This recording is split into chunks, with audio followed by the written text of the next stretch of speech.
जय माता जी की सभी सामाजिक बंधुओं को, सभी क्षत्रिय बंधुओं को आज आप लोगों के बीच में लाइव आने का मुख्य उद्देश्य है कि आप लोगों ने देखा होगा पिछले कई दिनों से गुजरात में राजपूत समाज के ऊपर जो अभद्र टिप्पणी की गई केंद्रीय मंत्री पुरुषोत्तम रूपाला द्वारा, उसमें गुजरात के साथ साथ में पूरे हिंदुस्तान के क्षत्रिय एक जाजम पर आकर बैठ गए और उसका विरोध कर रहे हैं। और विरोध सिर्फ हमारा उद्देश्य विरोध करना नहीं है, हम विरोध इसलिए कर रहे हैं कि पुरुषोत्तम रूपाला का कहीं नहीं कि जहाँ से वो चुनाव लड़ रहे हैं वहाँ से उनका टिकट कटना चाहिए और जिस पार्टी से वो चुनाव लड़ रहे हैं वो पार्टी कम से कम उन्हें दरकिनार कर दे। लेकिन क्षत्रिय समाज के ऊपर यह पहली बार नहीं हुआ कि ऐसी टिप्पणी होती रही है।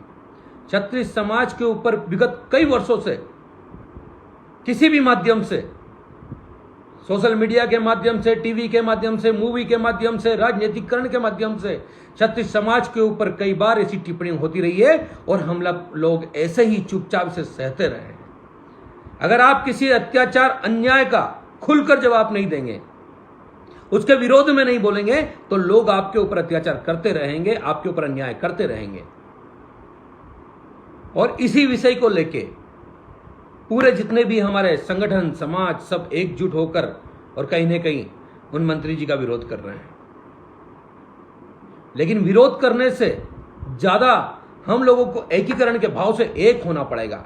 हम अच्छे में एक दूसरे के साथ में नहीं रह सके तो चलेगा, कोई जरूरत नहीं है। लेकिन जब समाज के ऊपर कोई उंगली उठाए और ये पुरुषोत्तम रूपाला जैसे व्यक्ति हमारे समाज की बहन बेटियों को कहीं न कहीं अभद्र शब्द कहे, हमारे रजवाड़ों के खिलाफ बोले, तो सारे समाज को एक जजम पर होकर, सारे संगठनों को एक साथ होकर इन लोगों का विरोध करना पड़ेगा। तभी इनको लगेगा कि क्षत्रिय समाज है कि जिस ताकत के साथ करणी सेना ने पूरे संगठन समाज को एक जाजम पर बिठाया, क्षत्रियों का कहीं ना कहीं वर्चस्व स्थापित किया, आप और हमने दिन रात काम किया उसके लिए, क्योंकि हमारे समाज का स्थापना हो सके, समाज के खिलाफ कोई गलत शब्द ना बोल सके, इसलिए आप और हमने दिन रात काम किया है। लेकिन फिर भी ये लोग कहीं ना कहीं हमारी छोटी मोटी गलतियों को, हमारे छोटे छोटे विघटन को देखकर हमारे खिलाफ राजनीतिकरण करते ही रहते हैं। इसी को लेकर माननीय प्रदेश अध्यक्ष करणी सेना के प्रमुख जीवन सिंह जी शेरपुर ने आप लोगों से आह्वान किया है कि पूरे प्रदेश में हम रूपाला का पुतला दहन करेंगे। कल आने वाले कल को इंदौर में भी रूपाला का पुतला दहन किया जाएगा। इंदौर के हर तहसील, हर गांव, हर जगह उसका पुतला दहन किया जाएगा। करणी सेना परिवार के नेतृत्व में कल पुतला दहन होगा और इंदौर में विजयनगर चौराहे पर शाम को 6 बजे कल पुतला दहन किया जाएगा। मेरा समस्त क्षेत्रीय बंधुओं से, सामाजिक बंधुओं से और हर उस व्यक्ति से आपसे हाथ जोड़ के निवेदन है कि अगर आपकी भावनाएं कहीं न कहीं क्षत्रियों से जुड़ी हुई है, आपको लगता है कि इस देश के उद्धार के लिए क्षत्रियों ने अपना सर्वोच्च न्यौछावर कर दिया, एकीकरण के भाव के लिए, हमने समानता के लिए हमारा सब कुछ दे दिया, हमारे किले दे दिए, पखवाड़े दे दिए, हमारी शतरानियों ने जो जोहर किया है वो कहीं न कहीं आज भारत की अखंडता और एकता के लिए किया था, अपने स्वाभिमान को पुनर्जीवित रखने के लिए किया था। और ये लोग कहीं न कहीं हमें, हमारी एक वास्तविकता, हमारी मां बहनों के ऊपर अगर गलत टिप्पणियां करेंगे तो वास्तव में सहन करने के लायक नहीं है। अगर हम क्षत्रिय हैं और वास्तव में हमारे रक्त के अंदर किसी और का रक्त नहीं दौड़ रहा है तो हमें इसका विरोध करना चाहिए। हम किसी पार्टी के विरोधी नहीं है, लेकिन जो पार्टी ऐसे लोगों को कहीं न कहीं शरण देती है तो उसका दुष्परिणाम उसको भी भुगतना पड़ेगा। आए दिन अगर हमने जवाब नहीं दिए तो ऐसे लोग हमारे ऊपर कहीं ना कहीं आरोप प्रत्यारोप लगाते रहेंगे, हमारी मां बहन बेटियों को कहीं ना कहीं वो लज्जित करते रहेंगे। ऐसे एक बंसाली आया था जिसने मां पद्मावती के ऊपर एक मूवी बनाई जिसमें मां पद्मावती के चरित्र चित्रण का वर्णन ही किसी और तरीके से कर दिया था। आप और हम लोग जब रोड पर उतरे, करणी सेना ने बाग थामी इसकी, उसके बाद में 2 स्वर्गीय लोग, लोकेंद्र सिंह जी कालबी और सुखदेव सिंह गोगामणि, इन लोगों ने पूरे हिंदुस्तान में एक तरफा माहौल बनाया और पद्मावती को राजस्थान जैसे राज्य में रिलीज तक नहीं होने दिया।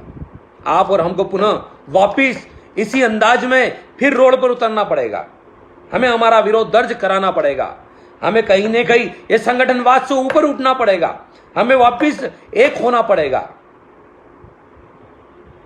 कल इंदौर में, पूरे जिलों में, कल इंदौर में सारे तहसील अध्यक्षों से मेरा निवेदन है, हर गांव अध्यक्ष से मेरा निवेदन है, अपनी अपनी इच्छानुसार अपने अपने क्षेत्र में आप लोग पुतला दहन करें और अपना विरोध दर्ज कराएं सोशल मीडिया के माध्यम से कि हमने भी गुजरात में जो घटना घटी है उसका मध्य प्रदेश का राजपूत, हर गांव का, हर क्षेत्र का व्यक्ति समर्थन करता है कि गुजरात में जो घटना हुई है उन राजपूतों के समर्थन में हम भी वहां पर खड़े हुए हैं। गुजरात के हमारे भाई अपने आप को अकेला महसूस ना करें, ना महिपाल सिंह मकराना अपने आप को अकेला महसूस करे, न राज शेखावत अपने आप को अकेला महसूस करे। जिस तरीके से इन दोनों भाइयों की पाग उछाली गई है, कहीं ना कहीं पूरे क्षत्रिय समाज की पाग उछली है और इस पाग का जवाब हमें देना है। लेकिन वो तभी संभव हो पाएगा जब हम वापस एकीकरण के भाव से एक जाजम पर आकर बैठ पाएंगे। मन दुखता है कि समाज के लिए इतना किया, समाज के लिए सर्वोच्च न्यौछावर कर दिया, लेकिन फिर भी क्या हुआ? यह विघटनवाद, यह संगठनवाद, यह दिन पे दिन फलते फूलते जा रहे हैं। हर व्यक्ति अपनी महत्वाकांक्षा के लिए, अपने निजी स्वार्थ के लिए अपना एक अलग नाम, अलग झंडा, अलग पहचान खड़ी कर देता है। मैं कई दिन से देख रहा हूं सोशल मीडिया पर मैसेज चल रहे हैं कि क्षत्रिय समाज का झंडा होना चाहिए। अरे होना तो चाहिए, लेकिन उस झंडे के तले आना कौन चाहता है? झंडे बनाए हमने, करणी सेना को स्थापित किया मध्य प्रदेश में, लेकिन आज मध्य प्रदेश में कितनी करणी सेना हो गई है? यह कटु शब्द है, कटु सत्य वचन है ये कि हर आदमी अपने स्वार्थ के लिए अलग अलग करणी सेना बनाता जा रहा है। जिसने डे वन जीवन सिंह शेरपुर ने 2015 से दिन रात मेहनत करके मध्य प्रदेश में करणी सेना को स्थापित किया। हमने इंदौर में दिन रात मेहनत करी। 2016 में पहली बार करणी सेना को मैं खुद इंदौर में लेकर आया हूं। उस समय सुखदेव सिंह जी को हम लेके आए थे, कल भी साहब को हम इंदौर लेके आए थे। हमने कभी नहीं सोचा था कि जिस संगठन को हम इतना विशाल और विराट बनाना जा रहे हैं, उस संगठन के नाम की कई छोटी छोटी शाखाएं बन जाएगी जो संगठन को ही तोड़ देगी। ये कहीं ना कहीं राजनीतिक भावना से जुड़े हुए लोग जिनने आज समाज को कहीं ना कहीं पीछे छोड़ दिया है, समाज को दुलित किया है। जो संगठन क्षत्रिय समाज में सबसे ताकतवर था, उसके नाम पर अपनी कई कापियां चला दी, अपनी दुकानें खोलकर बैठ गए हैं। लेकिन आज भी समय, आप लोग अगर एक नहीं हुए तो आप लोगों को कहीं ना कहीं और आगे इससे ज्यादा लज्जित होना पड़ेगा। आपकी बहन बेटियों को लज्जित होना पड़ेगा, आपकी माओं को लज्जित होना पड़ेगा। हमारे लिए समाज सर्वोपरि है। करणी सेना का जन्म राजपूत समाज से हुआ है। राजपूत समाज का जन्म कभी करणी सेना से नहीं हुआ। तो मैं हमेशा अपने वाक्य में एक बात कहता हूं, मेरे लिए समाज सर्वोपरि है और समाज के लिए मैं कुछ भी कर सकता हूं। आप लोगों से मेरा पुनः निवेदन है कि कल इंदौर जिले में और मध्य प्रदेश में जहां जहां तक मेरी आवाज जा रही, जिन जिन लोगों तक, जो भाई मुझे सुन पा रहे हैं, इतना घोर विरोध करो, इतनी ताकत के साथ पुतले दहन करो कि सेंट्रल गवर्नमेंट को मालूम पड़ जाए कि हमने गलत व्यक्ति का चयन किया है और हमने गलत व्यक्ति को वहां पर टिकट दिया है, उसका टिकट निष्कासित हो जाए। अगर हम ऐसे ही चुप बैठे रहे, हम ऐसे ही अपने आप को दबाते रहे, तो हमें कोई भी नहीं छोड़ेगा। जो मजबूर होता है, जो लाचार होता है, उसे हर कोई दबाता है। और क्षत्रिय समाज इतना लाचार तो नहीं हुआ, इतना मजबूर भी नहीं हुआ कि ये दो कोड़ी के लोग हमें दबाएंगे, ये हमें बताएंगे हमारी मां बहनों ने क्या किया है, हमने किसके साथ में बैठी और रोटी का व्यवहार किया है, ये लोग हमें बताएंगे। हमने आज तक अपने इतने बड़े बड़े आंदोलन हुए, हमने ऐसे राजनीतिक आंदोलन किए, लेकिन कभी किसी समाज, जात, धर्म या पंथ के बारे में गलत नहीं बोला। यह हमारी अपनी सभ्यता है, ये ऐसे संस्कार हैं हमारे अंदर कि हम श्रेष्ठ हैं। इसका मतलब यह नहीं कि दूसरा कोई नीचा हो सकता है। हमें अपने आप के अंदर पुनः वो ताकत स्थापित करना पड़ेगी। और जो डर आज से 4 साल 3 साल पहले करणी सेना के नाम से लोगों के मन में था, वो डर पुनः स्थापित करना पड़ेगा। इसलिए आप सबको सिर्फ फेसबुक और सोशल मीडिया के माध्यम से मत कहिए कि हम एक झंडे के नीचे आना चाहते हैं। आइए, ताकत के साथ अपना एक झंडा चुनिए जिसके नीचे आप आ सकें, जिसके साथ आप काम कर सके, जो वास्तव में समाज में नेक काम कर रहा है, नैतिकता के आधार पर काम कर रहा है, समाज के लिए जो लड़ाई लड़ रहा है, उसके साथ जाइए। जो गलत है, मैं शुरू से कहता हूं, जो गलत है उसका विरोध होना चाहिए। अगर ऋषिराज सिंह गलत है तो इसका भी विरोध करिए। लेकिन आप लोग अगर गलत का साथ देते हैं तो कहीं ना कहीं आप अपने समाज के साथ गलत कर रहे हैं। मेरा समस्त सामाजिक बंधुओं से, इंदौर की समस्त जनताओं से मेरा निवेदन है कि कल आप विजयनगर शाम 6 बजे अधिक से अधिक संख्या में उपस्थित हों और अपना विरोध दर्ज कराए कि जिसने समाज के बारे में, संगठन के बारे में, मातृ शक्ति के बारे में, नारी शक्ति के बारे में और ऐसी ऐसी वीरांगनाओं के बारे में जिन्होंने अपने स्वाभिमान के लिए अपने गले तक काट दिए, जिनने अपने स्वाभिमान के लिए जोहर तक किए, उनके बारे में आजकल के कुछ नेताएं ये बोलेंगे, गलत शब्द बोलेंगे। आप लोग कल संख्या बल के साथ में जगह जगह पुतला दहन करके ये बता दीजिए कि क्षत्रिय समाज आज भी एकीकरण के बहुत सारे एक जाजम पर बैठा है, और जो हमारे समाज और संगठन की ओर आंख उठा के देखेगा, करणी सेना इतनी ताकतवर है कि उसकी आंख फोड़ने की ताकत रखती है। रूपाला जी, ये चुनाव तो सिर्फ 2 दिन के हैं, चुनाव के बाद कहीं दिख मत जाना आप हमको, आपके मुगालते दूर कर देंगे। वो लॉलीपॉप वाले और होंगे जो कहते क्या और करते क्या हैं, लेकिन ये करणी सेना परिवार है, जो कहा है वही किया है।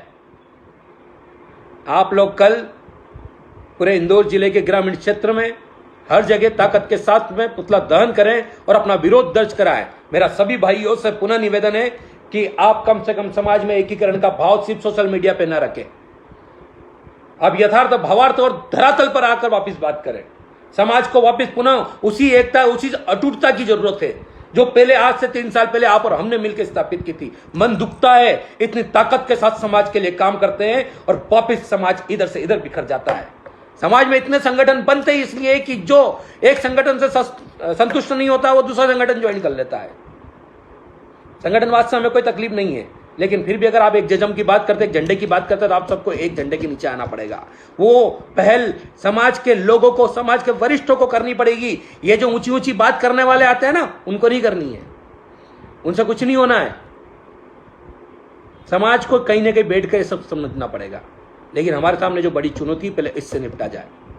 कल सब अपने क्षेत्र में अधिक से अधिक संख्या में पुतला दहन करें, और कल विजयनगर चौराहे पर शाम को 6 बजे पुतला दहन किया जाएगा।